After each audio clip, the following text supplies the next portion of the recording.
అవినాష్, చెప్పుమా. దగ్గరలో ఉన్న మెడ్ప్లస్ కు వెళ్ళి మెడ్ప్లస్ బ్రాండ్ మెడిసిన్స్ అని అడిగి కొనుక్కునరా. అక్కడ 50 to 80% తగ్గింపుకు వస్తుంది. మీరు తీసుకునే అదే మందులు, అదే నాణ్యమైన మందులు, కానీ సగం ధరకే. మచిలీపట్నం అర్బన్ డెవలప్మెంట్ అథారిటీ పరిధిలో అక్రమాలకు చెక్ పెడతామని తెలిపారు మత్తా ప్రసాద్.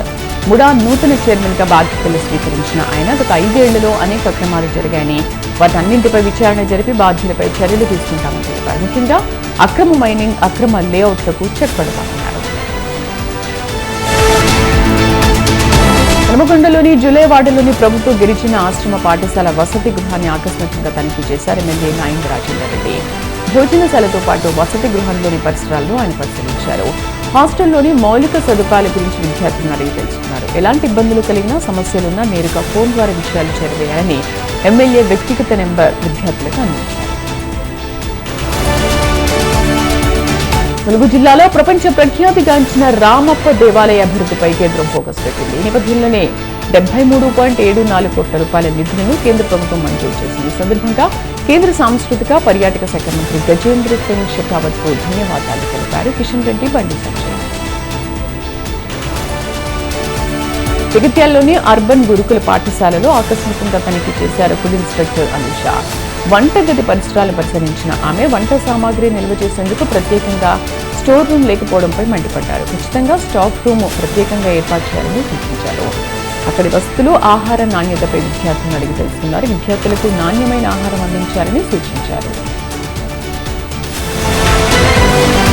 ములుగు జిల్లాలో పోలీసులు అలర్ట్ అయ్యారు. డిసెంబర్ 2 నుండి మావోయిస్టు వారోత్సవాలు జరగనున్న నేపథ్యంలో తెలంగాణ, ఛత్తీస్గఢ్ సరిహద్దు ప్రాంతంలో విస్తృత తనిఖీలు చేపట్టారు. ఈ క్రమంలోనే ఏటూరు నాగారం మండలం రొయ్యూరు జంక్షన్ వద్ద ప్రతి వాహనాన్ని క్షుణ్ణంగా తనిఖీ చేస్తున్న పోలీసులు సరైన పత్రాలను సీజ్ చేస్తున్నారు.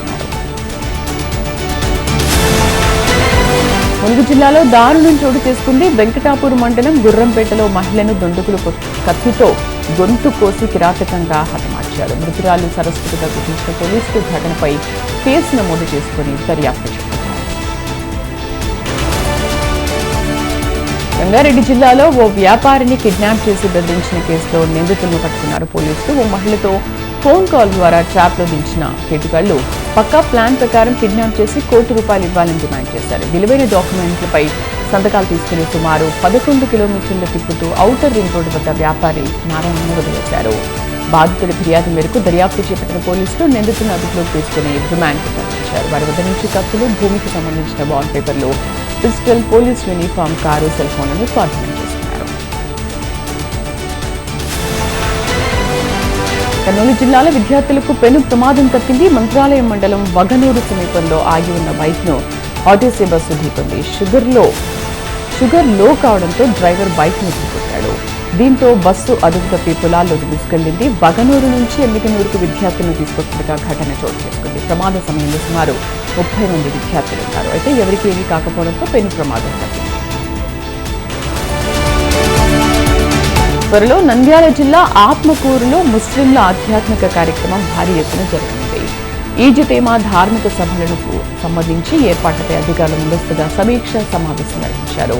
సంఘ విద్రోహ శక్తుల పట్ల అధికారులు అప్రమత్తంగా ఉండాలని ఆదేశించారు. జిల్లా కలెక్టర్ రాజకుమారి ఎలాంటి సమస్యలు తలెత్తకుండా భారీ భద్రతను ఏర్పాటు చేయాలని సూచించారు. వచ్చే జనవరి 7వ తేదీ నుంచి 3 రోజుల పాటు ఈ సభలు జరగనున్న నేపథ్యంలో అధికారులు ముందస్తు చర్యలో బిజీ అయిపోయారు.